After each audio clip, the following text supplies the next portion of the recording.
Alright, so I wanted to do a video on a little mobility routine I like to do and how I made it and how you can make your own.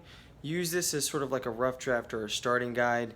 Try a few of them out, but really everybody is different. Everybody has tight muscles somewhere else. So you got to start somewhere. So try these out and then sort of pick and choose which ones you like the most and do those a little bit more. But typically I like to start with the spine and then I go to my hips and then I'll do like quads and hammies and then I'll do some stuff in the shoulders. So basically you start with the spine because that's usually where a lot of problems and issues start. If there's shoulder pain, usually comes from the spine. If there's hip pain or back pain, obviously it usually comes from the spine first. So I start with the spine. So one thing I've heard before is move your spine every way, every day. Your spine is meant to move in a bunch of directions, but just under like heavy loading or certain like shear forces, the spine's not meant to move. But usually back pain comes from being stiff in too many positions, which is one of the reasons why yoga helps a lot with back pain because it teaches you to move your spine in so many different directions. So keep that in mind. Start with your spine, move your spine every way, every day. I'll start with that. Then I'll usually go down to my hips. And then I'll start getting more of the extremities. So I start approximately like in the middle of my body, spine, then hips, and then I'll get some whatever's tight that day. So if my quads are tight, my hamstrings are tight, I'll do that. I'll get some of the glutes, and then I'll finish off with shoulders, maybe a little bit of T-spine, maybe a little bit of neck. And then yeah, so I'll show you a few of each one. So first off, keep in mind here, sorry if the room is messy, but first off I like to stand tall, reach to the sky, and then move side to side.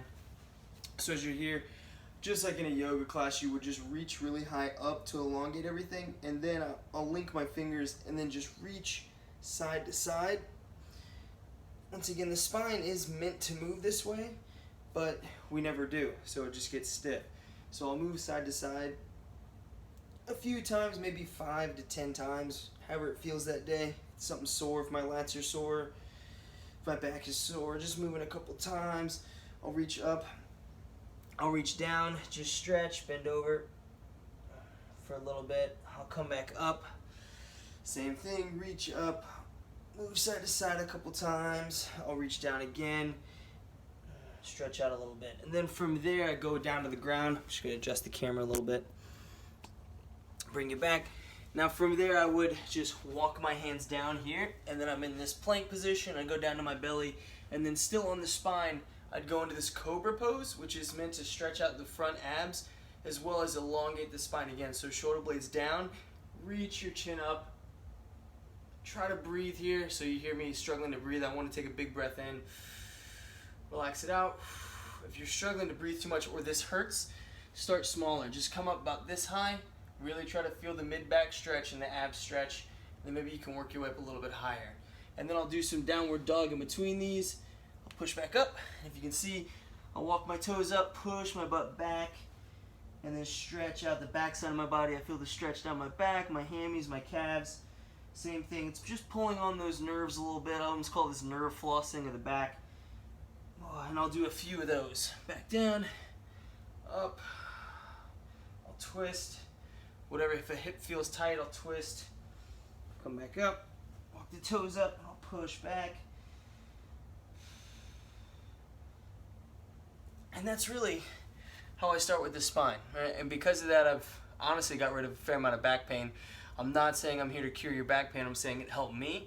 But then I usually go to around my hips, so everything that's basically around my pelvis. So from that position, I'll step one leg up, here, so you see, let me get a better camera angle. So you see here, it's on the outside of my hand. Here, it's on the outside of my body, and it's stretching here in the outer glutes, while some of the hamstring here. And then I'll just walk my hands forward, bring my chest down a little bit, or some people will try to reach this elbow to the ground. I can't quite get there, but I feel a great stretch inside my hip. So I'll relax there for a second. Good there. I might come up there, and then I'll push my hip forward to stretch out this hip flexor.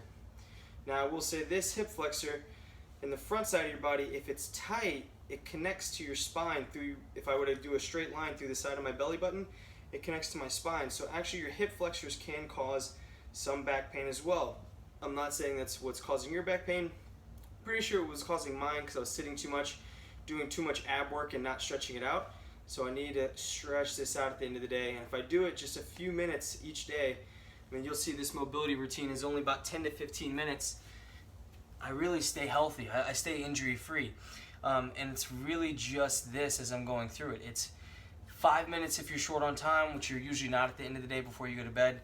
But it's 10 to 15 minutes of me while I'm watching Netflix. I always say it, while you're watching Netflix, go to the ground, stretch for 10, 15 minutes, just get in positions like this.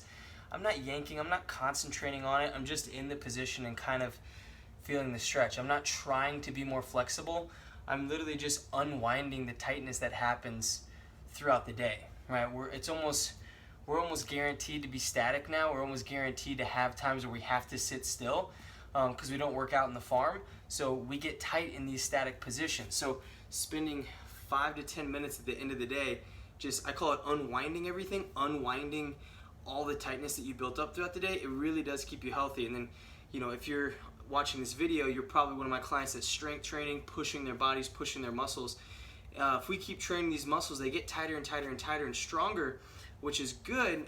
But if we keep going too hard, then they get too tight, and then tendons start getting tight, and that opens up room for injury. So what I've learned is as I get stronger and as I want to push my body more, I need to recover better. I need to do this more consistently, 7 days a week. If you do this 7 days a week, and by the second week, you'll feel like a new person. Honestly, by the seventh day, you'll feel like a new person. You'll wake up differently, you go to sleep differently, you walk around differently, you're just looser. My little spiel there. But I'll get that, the hip flexor, and then I'll go to my glutes and do a pigeon stretch. So a pigeon stretch is you'll step this front leg up, bring this, get a better camera angle, you'll bring this calf to the ground and then relax this foot, and then you'll just sort of lean over this. Now, if this is really, really tight, I've been doing this a while so I can get into this position, relax a little bit. You can stay up here and just try to stretch your glute out. If you need something like a stool, like this stool here, I can lean on this as I'm doing this stretch, right? But over time, you'll be able to walk your hands forward and then relax your body, but I want you to be able to breathe. If you're hyperventilating through the stretch, you're doing too much. I mean, it's just not good for you, right? You can't relax into the stretch. I need to be able to relax my body if I'm ordered to ask it to get a longer range of motion. And then let's talk about duration. Duration is really up to you. I recommend at least 30 seconds in each position, which makes this about a 8 to 10 minute routine. I'm talking a lot, so it might be a little longer today. At least 30 seconds, but if things are tight, you just hang out there more.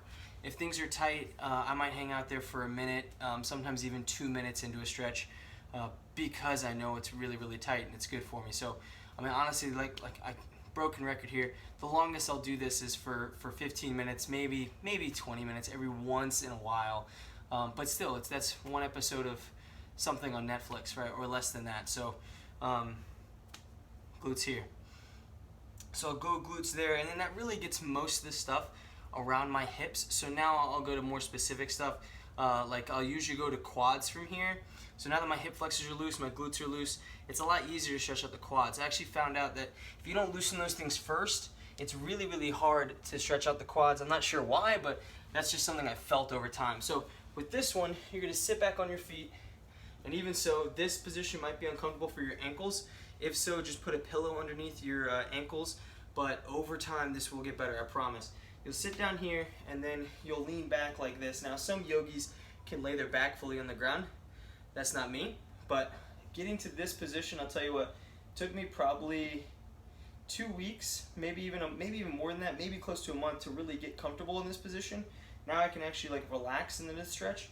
For a while, it was literally just me like this because these quads were so tight. I was just like, oh my God, oh my God, oh my God. And I could only hold it for about 30 seconds.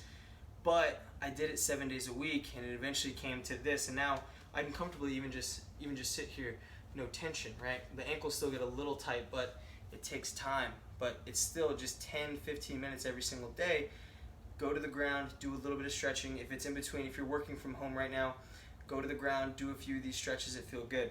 The quads, loosening up the quads really loosened up the front of my pelvis. Like I said, with my hip flexors, your quads are a hip flexor, and that's also what helped out with my low back pain. I know I say that a lot, but my low back pain is what pushed me to stretch a lot more, and then from there, I got a lot better. I'm not saying I'm a professional of low back pain and can fix yours. I'm just saying this is my journey. This is what happened with me. So I'll do my quads. If I want to do the hamstrings a little bit more, usually the downward dog does more of that. But if you want to do the hamstrings a little bit more, this is one I really liked. So I stood up, and it's a yoga pose, triangle pose. You face one foot away, the other foot faces forward, and then you just reach down sideways. Now this is a hamstring stretch that doesn't really load up your low back. It stretches this side of your low back, which is your QL, but bending over like this can sometimes only stretch out your low back, and you don't get a lot of hamstring flexibility there. Some people sometimes only feel in their calves as well. But this stretch pretty much isolates only the hamstring. Like I only feel this in my hamstring right now. If I really twist and bend down, I can feel a little bit in my QL, this muscle here. But this one really isolates the hamstring. I'll just reach down, relax. Sometimes I'll twist this way, play around with it, whatever feels comfortable. Don't be so exact with it. If I feel it in my hamstring and I'm here in this position, then fine. Right? I don't have to hit this beautiful yoga pose. I feel it in my hamstring, I'm just chilling here, and I'm stretching it out. Don't overcomplicate it. And I'll switch sides, same thing. If I'm tight, I'll hang out here for over a minute. If not, then it's literally just unwinding whatever tightness that occurred in the day. So it'll be probably like 30 seconds. I probably won't even hang out there that long here. So I did the quads, did the hammies now, and now I'll move to something with the shoulders. So the shoulders, I'll sit down, however, well, usually go Indian style. The shoulders, a little bit more finicky, a little bit more weirder stretches that you can do like in this moment sitting down. Now one of them is for external rotation. A lot of rotator cuff muscles that help you externally rotate, and usually that's pretty tight on people. It's called the eagle stretch, eagle yoga stretch. I'll get a little closer. What you do is you'll put one arm underneath the other, and you'll reach back and grab this thumb. Now yogis are supposed to put these, I'm supposed to put my palms like together. I cannot do that. So I'll grab this thumb and then I'll just pull it this way, and then from here I feel the stretch more if I lift my arms up a little bit. So you see I'm in this little pretzel, but it's stretching out this right arm. So the arm on top is the one being stretched the most. You're gonna reach underneath it, grab the thumb, and then stretch. And what I'm feeling is a big stretch here in the back side of my shoulder. You might feel a little bit of internal shoulder, but mostly you'll feel it back here in the rotator cuff. And then I'll switch, I'll hold this. Same thing, this one took me a long time. I was probably holding on by one finger for a while, and now I can hold on by a few fingers. And I'm not super worried about getting better at this stretch, but it really does, if my shoulders get tight, it just helps unwind some stuff. It really just loosens stuff up. So I'll hang out here for a bit. Now the front side of the shoulder, a couple things here. There's a shoulder extension stretch, which is you just putting your hands on the ground and then scooting your butt forward. Now you see there, it's just stretching out this front side of the shoulder. And I'm just, better camera angle, I'm literally just scooting my butt forward, and then I'm stretching out there. That one can be okay. Also a crab bridge does almost the exact same thing. I'll push my butt up, and you see here, it just increases the angle here to stretch out the shoulder there. And there's a little bit of elbow stability involved here, a little bit of core and glute working, but just to stretch out there. You can also grab a wall, and grab a wall like right here, and then just internally rotate, just so I'm stretching out here on the front side of the shoulder. I don't do too much else on the shoulder. That's really all that works for me. So start there. I know this one was a little bit longer. I know I talked a lot, so now we're over 13 minutes of this video. Start there. Start with the spine, move to the hips, get whatever else is tight, quad, hammies, and then go finish up with some shoulders. Sometimes if I'm feeling tight, I'll finish up with some neck, which is literally me just don't do neck rolls, right? Your neck is not supposed to do that, but it is supposed to go at certain angles and look certain ways. So just if something's tight, gently put your hand on top, pull it that way, maybe pull it this way. These big muscles here on your neck get tight. That also will pull your head forward. Stretch those out. You'll lean diagonally backwards. These big muscles here, you can pull your shoulder down, and then stretch that out, pull this shoulder down, stretch that out, hold those for at least 30 seconds each side. But not much else than that. If rotation hurts, then practice rotation, get perfect posture, and then practice a little bit of rotation. You just going to the end range of motion helps over time, right? And now I'm sweating, it's hot in this room. So yeah, once again, start there, try this out. Try it out just the way I did it, right? Just the way I did it. Hold it for longer if you need to, pause the video. And then from there, you kind of have to find the mobility routine that helps best for you, because everyone's different. Different muscles get tight on different people. But it sort of stays true that your spine needs to stay healthy, and your hips need to stay healthy, and your shoulders need to stay healthy. So start with the spine, go to your hips, and then finish up with some shoulders, right?